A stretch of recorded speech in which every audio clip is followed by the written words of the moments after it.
Welcome to Reels on the Rocks, the show where we discuss films from the unpretentious perspective. Say hi, Whiskey. Hi, Whiskey. We're your hosts, Whiskey and Sweet Tea, and today we will be discussing whether John Ford's How Green Was My Valley deserved the Academy Award for Best Picture over Orson Welles' storied Citizen Kane. Please be advised, spoilers are ahead.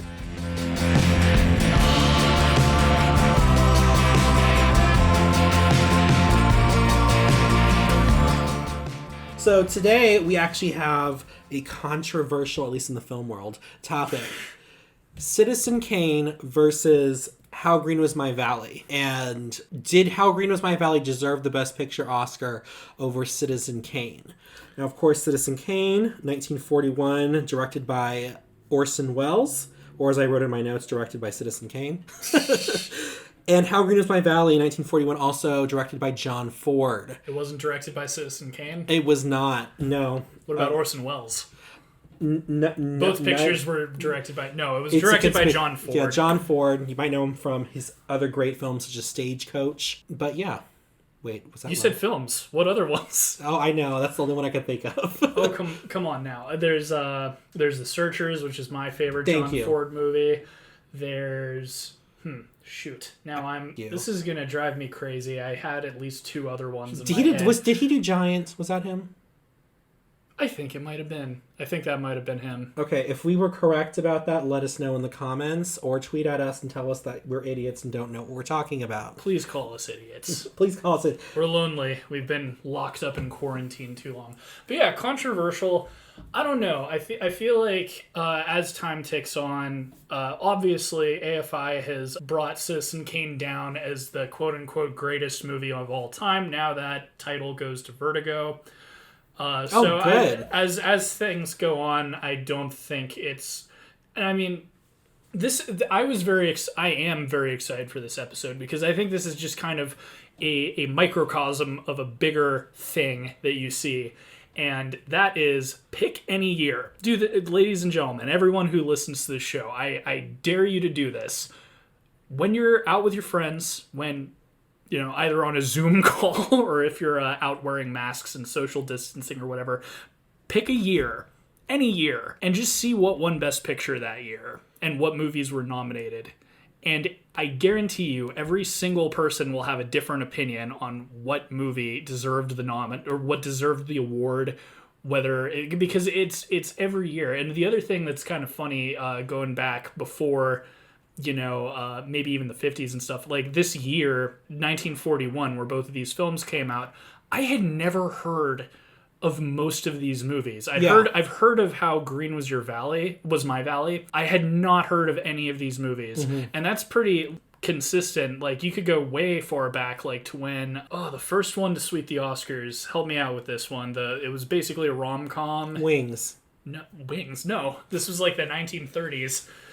Oh, that was the 20s. My apologies. Anyway, like it's a funny thing because this particular pairing holds a little bit of extra weight because of how revered Citizen Kane is in the film world. If you go to film school, you've seen Citizen Kane 20 times just because of school. Unless you're me, because you're just that petty. Well, you like the film now. I like it now, but you had to show it to me. Yeah, and that's the thing too. I feel like there's this common misconception with the director and with the message of the film where like people think it's like glorifying a wealthy person and that it's like this stuffy, like Orson Welles is the furthest thing from like pretentious, which is funny because well, as you told me that one time, Orson Welles would probably find it hilarious that people think this is the greatest film ever made. Yeah, I actually think he would, and it's fun. It almost makes me want to look up because the man was alive until like the 1980s, so he was alive at some, when it was revered as the greatest film of all time, he was alive. So I'd love to see if I could find like an interview of the guy talking about it, because he never took himself very seriously. And the whole point of the film is actually sort of like, you wouldn't call it a comedy. So for anyone who hasn't seen the film, basically the premise is that it's like a mystery. You're trying this wealthy man who was just this giant he was a big publisher, a media conglomerate. He's a media He was conglomerate. basically NBC Universal as a person. Well, yeah, pretty much. He was one of the wealthiest men in the world, super powerful, and he died alone in his giant castle of a house with a zoo and all this other stuff alone. Right. And his last words were Rosebud. The whole point of the movie is that these like a reporter is looking to find out what Rosebud meant. Like what was the meaning? What was it? And like that's the whole point of the movie. And you go through this guy's life and all of the things that he's done and stuff. And I think it's been kind of lost. A lot of people get caught up in just the movie itself and things. But Orson Welles was a bit of a jackass. And his whole thing with this movie was that it's based on a real person who was alive when the movie came out. It's actually based on William Randolph Hearst. Yeah.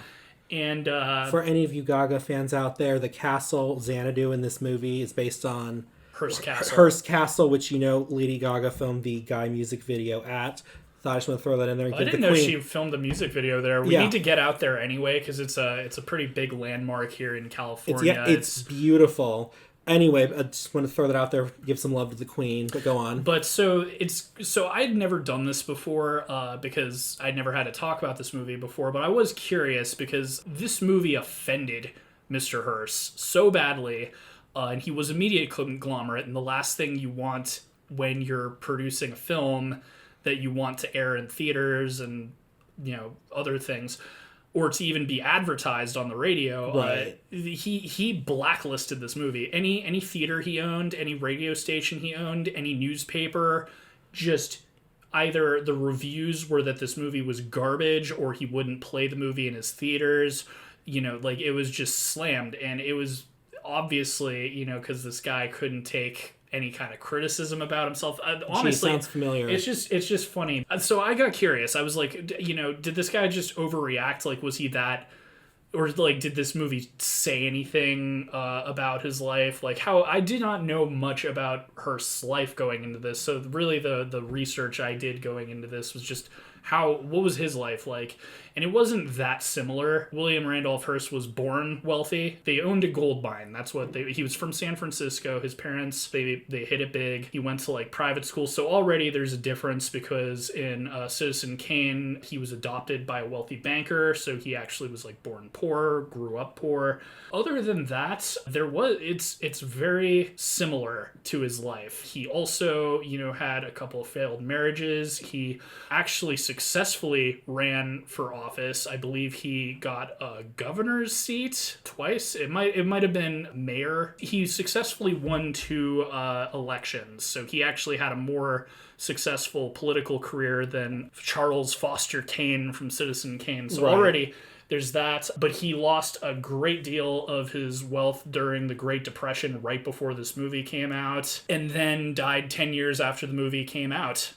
Well, and also, then his granddaughter went on to become a domestic terrorist. That's right. So that's right. So one of the most iconic cases of Stockholm Syndrome. Crazy ever. stuff. Patty Hearst, if you ever want to look into that. Well, it was interesting to me. Like, so obviously this guy was so offended by this movie. And I feel like it's kind of sad that that aspect of the movie is sort of lost on a lot of people who either just watch the movie because they know it's popular or something, because and I think that's kind of why people assume that it's like glorifying this wealthy person. It's not. It's it's got a... If you watch it, he does not come off looking attractive in any sense of the word. It's not a very appealing portrait. My interpretation, I always have like a different idea for what Rosebud means.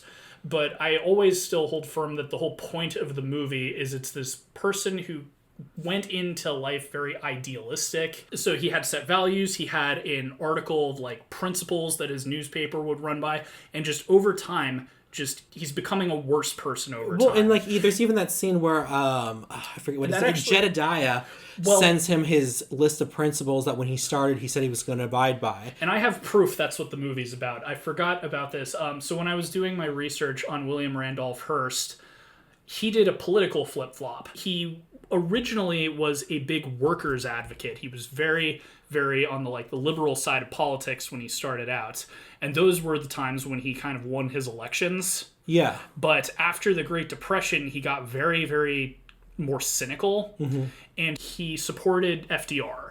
Okay. And so this movie came out in 1941, so this is like kind of in the middle of World War II. We hadn't exactly become, we hadn't gotten involved yet. We hadn't gotten involved, but it was going on. And so this was before FDR became kind of the big president he is. I know some people don't like him for some reason or another. He's a very iconic president. But around the time this movie came out, he apparently was very anti-FDR. He was much more conservative in his political leanings. Okay. And so I think maybe that's what inspired Welles to make the film, like as kind of a he's changed as a person. That was like that was an inciting incident. And when you watch the movie too, Kane is championing workers' rights and stuff like that. He says like boss. I can't believe I forgot this. I just saw the film a few days ago, but like the boss needs to be taken out. I'm going to have him arrested. And so that's what I think, because, there's, I'm sure, tons of stories as to why he, and maybe I should have done some research into that. And it's just I just was curious because, like, is there any sort of parallel to this real person that has anything to do with Citizen Kane? I think, this is my personal take going on that, I personally think that he made it with just barely enough similarities to tick off William Randolph Hearst. Because from what I've read, I believe he and Hearst had some sort of beef about something. And this was his like passive-aggressive, petty way of basically publicly shaming him. So he put enough in there that he knew Hearst was vain enough to look at this and see himself. And Orson Welles could just sit there and be like, well, I just made this movie. If you think this is about you, feel free to lace that shoe up and take a walk in it. And much to Hearst's dismay, the easiest way to advertise anything is to tell people not to see it. Right. Then all of a sudden everybody wants to see it. Don't see it. Now everyone's like, well, why? Now I gotta know why I need to see it. Like, just go to the park, watch it in secret. They were passing film reels under desks to each other. It's like now you could just watch it on your they didn't have it on your cell phone or something. Put Locker back then. Yeah, seriously. So I think that kind of worked to the film's advantage, and I think maybe that was even Welles was, as I said, the guy that I called him a jackass earlier, but the guy was like. Wily. He knew he was a super chill person. He knew how to play people is the thing, and I feel like he knew how Hearst would react to the movie, and maybe that was his point. Which in a way that makes Orson Welles very similar to some of the actions that Charles Foster Kane takes in the movie. Well, but his acting was great, by the way. He is terrific in that movie. I wish they had advanced makeup more so that he looks a little bit better. I think it looks better than some movies. It does look better, but it's just like I just watched this earlier, and I think it's because it was just like maybe a super like high quality print of it or something. Yeah. But I'm like, I could literally see the amount of powder they put on his face to make him look as old as possible. But that's not the fault of the movie. But going back to the topic at hand, really about. And I know you've been like, well, Best Picture. Yeah. If you go online, people will literally have arguments in film boards about How Green My Valley winning over Citizen Kane, and they will they will be yelling over the internet at each other. People do that with Marvel versus DC, and that doesn't mean that either of those. Well, that is true. However, then look at it this way: this is almost like the Marvel versus DC of the film world, and I'll tell you why. Because if you look at it, Citizen Kane pioneered a lot of filming techniques that we now use and storytelling techniques that we use readily now. In fact, it looks very similar to like how a drama made today would come out. And then if you look at How Green My Valley is, it is very similar to what the movies before it looked like. It's it's very much like theater, like recorded theater. Kind of segueing into How Green Is My Valley is the director John Ford was huge at the time, and Wells actually watched his previous film from 2 years before, Stagecoach, correct? Stagecoach, Yeah. over and over again to learn how to make a movie. He just kept watching Stagecoach and was like making notes like, oh, how'd he do that? And how, so like, it's funny that he would end up competing with the guy he studied from a few years later. But the thing I thought was really interesting, and I think maybe because Wells has a theater background, like, he's known as a good filmmaker, but I think he was more of like an actor first and foremost before being a director. And his background was in theater, and the techniques that are pioneered are interesting. Like there's the bit where he's walking by the window and he's like, see those newspaper men in that picture, that's the reason they have such wide circulation. And it goes into a close-up on this picture, and then on the same frame you see Wells walk by, and it's a totally new shot. And there's plenty of really good examples of transitions. But one thing I thought was interesting that I'd never noticed before is he's very, very particular about the way action plays out. He often will use the fewest amount of shots possible in this movie. There were a lot of cases where it would be like a shot on a character close up, and then it dollies out into a wide. Like early in the film when Kane is being adopted, that exact thing happens with his mother. We've got a close up on her looking very sullen, calling, "Charles, come inside." And as she regroups with the banker and her husband to go outside to talk to Kane, we dolly away from the window and into a wide shot that the rest of the action plays out. Yes. And there's a lot of that. Like, there are several scenes that don't have a lot of editing, and I thought that was really interesting. And it does go with one thing Wells was famous for liking in a lot of his films was wide-angle lens. And for any of you who aren't in on the technical stuff, what that means is that basically everything in the picture will be in focus. It's the opposite of telephoto. So with telephoto, that's what you do when you just want one object in focus and the rest to not be in focus. Wells liked wide focus, and I think part of that has to do with his background in theater and just wanting to make the scene work kind of organically with the motion. But that's the other difference, because I guess we'll start talking about How Green Was My Valley, but there wasn't a lot of camera movement in that one. And I think, especially like when you watch current big budget movies, the camera's always moving. That's something in cinematography classes and stuff they're always telling you is like, if you want to make a scene more interesting, move the camera. Even if it's just slowly dollying in on someone in like a medium shot, you just do that. And I noticed that happens a lot in Citizen Kane, but it almost seems more from like a theater background. I don't think Wells was thinking about editing so much as he was thinking of how a scene would play out on a stage, because that's where his brain was at. He was still getting used to like working as a filmmaker. And later on, we should watch this film sometime, maybe even talk about it. Let us know if you'd like. But my favorite film of Wells is called Touch of Evil, and it starts with a very famous tracking shot that does not cut. And it kind of goes to show like that Wells was doing this sort of thing before, but then he went very grand with it later on. Moving on to How Green Was My Valley. So this is the one that actually did win Best Picture. Yes. I do think it is very representative of cinema before then. What did you think? I know this was the first time you'd seen it. First time watching it, I loved it. I mean, John Ford, it's hard to go wrong. I don't think it was his best movie,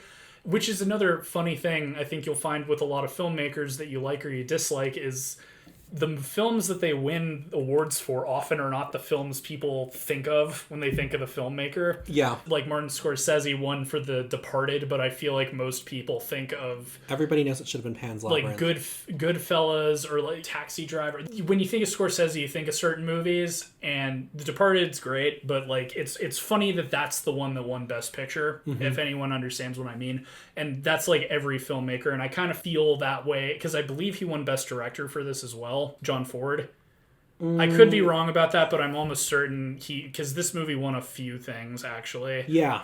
But anyway, so like it's funny to me that this would win over like Stagecoach. Well, that year was a tough year, but it is interesting because I do like this movie a lot, and this is a much more like human and like sensitive kind of movie than Citizen Kane. Yeah. Citizen Kane is very kind of like bleak. It almost has like a gothic opening. The kind of downfall of this giant tycoon is kind of depressing. Whereas How Green Was My Valley, it's very it's a story of this boy, And he's reminiscing. It's like got this kind of nostalgic sort of quality to it, even though it's not from a time that anyone today has lived in. It's got this sort of like rose-tinted glasses sort of, because it's a man who's apparently 60 years old. It says that in the synopsis, so I guess he's 60.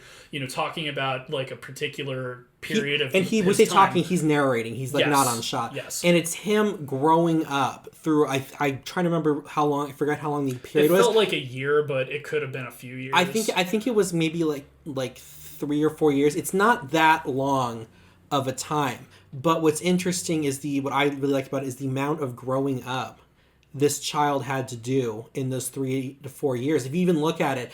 He doesn't even speak until like 40 minutes into the movie. You never hear this child say a word until 40 minutes in or so. Right. So right there, from that to like how he is at the end of the movie is a big change. But I really liked how they were able to showcase how things were happening around him. Like, one of the things I was most impressed with is, if you remember, there is a part in the movie where he is injured and his mother's injured, and so he's holed up in this bed. That happens pretty early on in the movie. That's like the first big thing that happens, I'd say. And he's sitting in this bed, but the way they designed this bed, it's like a captain's bed. It's built into a wall. It has curtains on either side, and then it has on the other side of it, it's against a wall, a window. And what I really liked about that is it really does portray him as the observer of what's going on in this town. Basically with having the curtains, it's like what happens in his house is like a stage show, and then the window is like another movie he's watching. It's very interesting how they were really able to get that across, that his role in the story, in addition to being the protagonist, is the observer of what's happening, and how that will affect how he grows up. I thought that was brilliant. I think that was a very good point. It's an interesting sort of... Both of these are interesting movies, because one is about a person's downfall, and the other is sort of about like a period of time. It's interesting because it's not like nothing happens, but there's not like a traditional sort of narrative going on. It's almost like a couple of little mini episodes, sort of, so to speak. There's like you can talk about scenes in the movie the way it almost feels like a very condensed, almost like mini. Like, I'd be interested to see what the book is like, because I think turn it into... did a mini series on this. I think they did. I could be wrong, so don't quote me on that. But like what you're talking about is, because if you really look at it, even though this character is talking about his experience and he is the main character, but the fact that he's the observer, it's because the true story is the progression of this town, this little small mining town in Wales. It's also got a little bit of... Again, these movies are similar. They have politics, and they talk about unions. They do, and they talk about, because like one is from the perspective of the wealthy, the other's from the perspective of the working class, and that's kind of the interesting thing too. Is like the narrator getting injured is like the first quote unquote big thing to happen, but the first real kind of turn with the story is that the coal mine is starting to poach workers who are able to like work for less, and they're wanting to unionize. And the head of this household speaks for the workers, but he doesn't want to go against the owner, essentially. Well, and also he's very rooted in tradition. That plays a lot in this movie. He's very polite. And it's kind of like a changing generation too, because all of it. That's the first other big thing that happens is he refuses to like speak to the owner, and they're like, but you speak even for though the people. And his sons are like, all of his sons leave the table. You need to unionize, and he's like, no, unions are bad. It's un-American. No, well, not un-American, because it's not in America, but it's like it's not right. Well, it's like that's the thing too, is the church is kind of a big proponent of that too. The church leaders are very like, you don't speak up against, like, and that's a whole other thing too. There's a pastor. I guess he's a father or a pastor. I think he's a pastor because he does have romantic interest, and I don't think priests can have. No, but that's why he doesn't go for it. Oh. Because remember, he's like, maybe I can't. He is a priest, then I actually. There's a forbidden romance with a priest of some kind. Nothing salacious, though. No, it's actually quite wholesome, and it's very tragic because she ends up marrying the son of the coal mine owner, and her husband is not a nice guy. He's not the worst. He's not the worst. He's actually part of the family that owns the coal mine. That's what I mean. And the Evans. And they don't go full drama with that, but she's not happy with the relationship, and the guy's not a very good husband, and apparently all of the people who work it there are just very gossipy because they're just they're so mean to her. By the way, a great song to jam to while you're watching these people gossip is Babylon from Chromatica. Sorry, again plugging the Queen, but that's the first thing I thought. But anyway, what I really, now thinking about it, this movie really is about, I really think this is a movie about what happens if you don't allow progress to happen. What the stunting of progress is. For example, the older generation was really against the union, so they didn't get to unionize, and conditions didn't improve in the mine. People were being cut because they were too expensive and they could find people to do it cheaper. And then, we're talking about the church. The pastor was really progressive. He was supporting the unions. Oh yeah. The new pastor priest, he was very supportive. He was against shaming people for sinning, and that's not what the clergy in the town was about. They basically chased the pastor out of the town because he's too progressive. The main character's father is killed in a mining accident. It really is basically a cautionary tale of why we shouldn't try to stifle progress.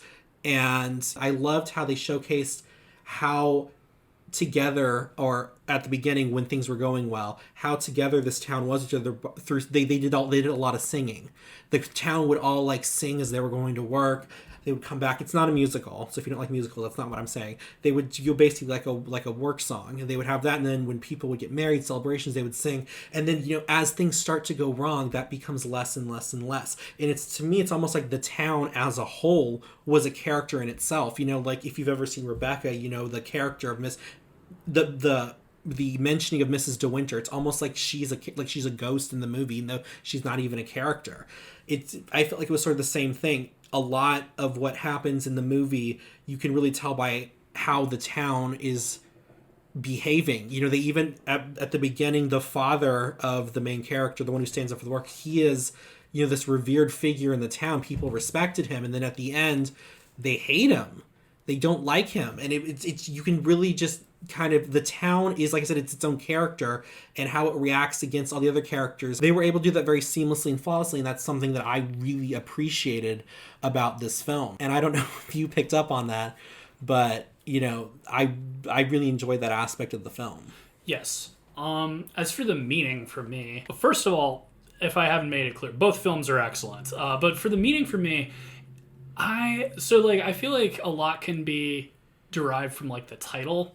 And I don't know if this comes from John Ford or if this comes from the novelist, but it seems like it's posing a question. Yeah. How green was my valley?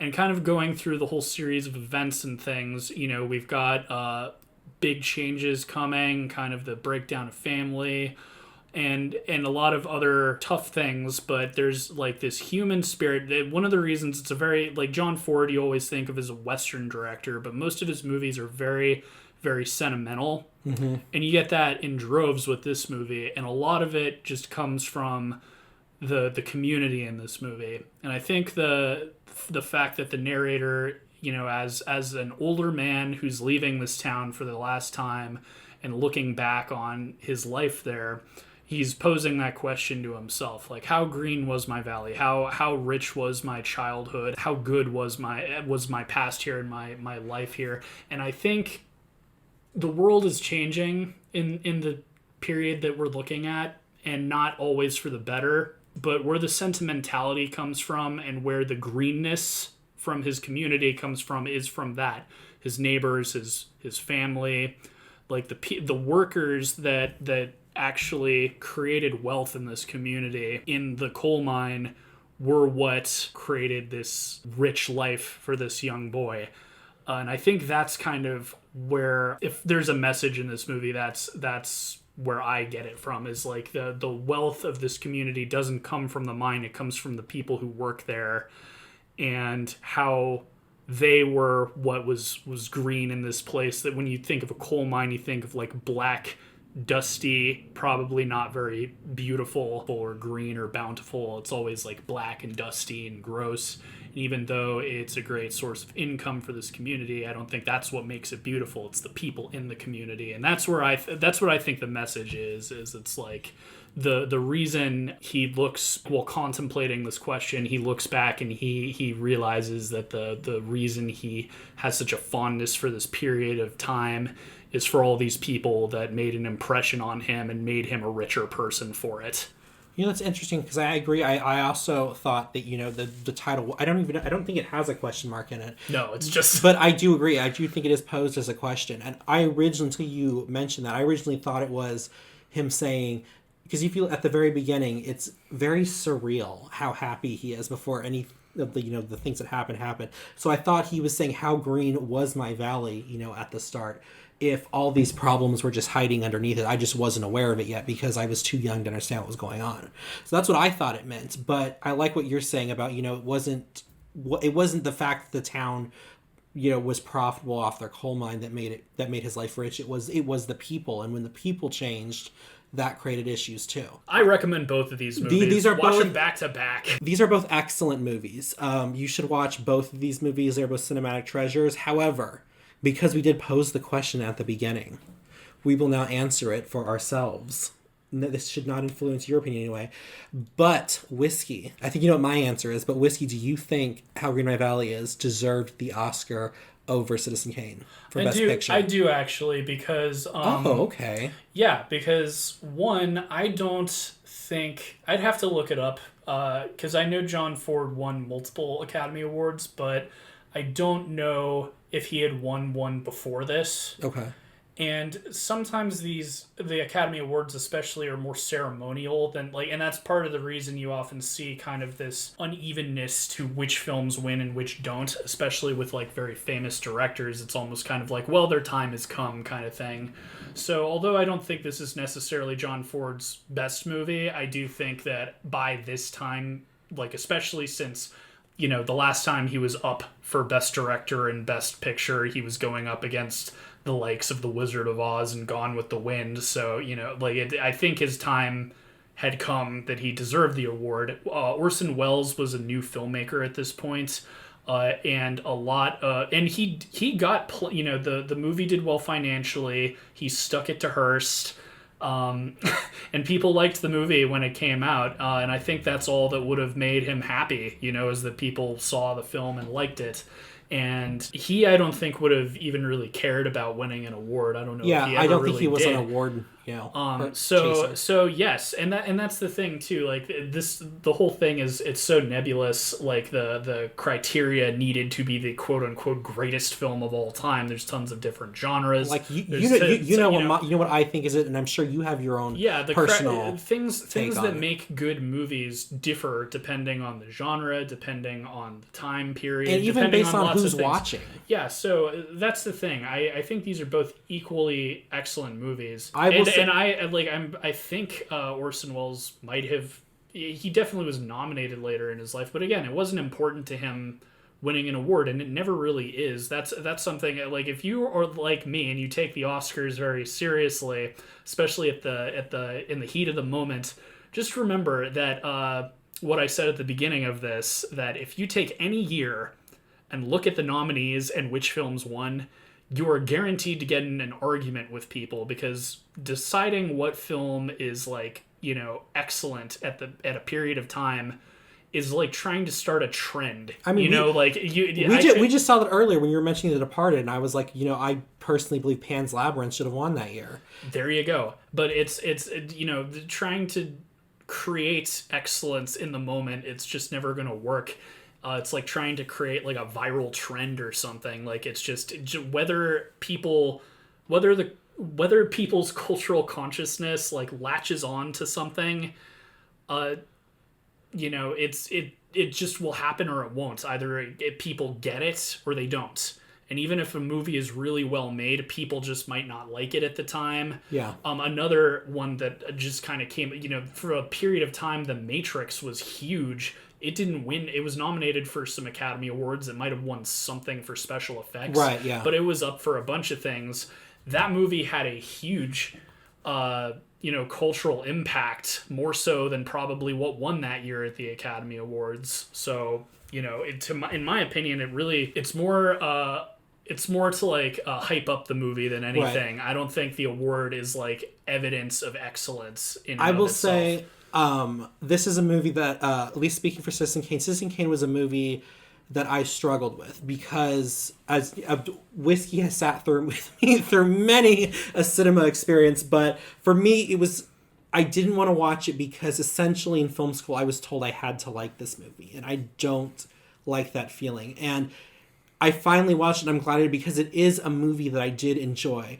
And I do think it's important, especially talking about award shows, it's important that you look at what your own personal taste is and hold value in what you consider to be good.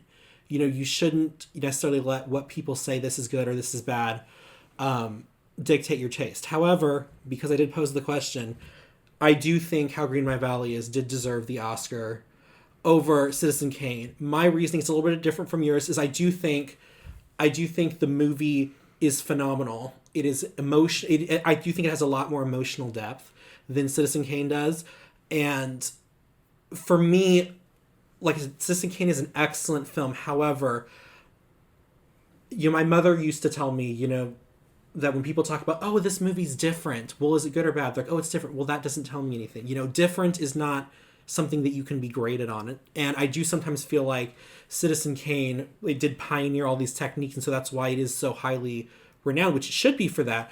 But I do think this might have been a case of this year. It was a different film.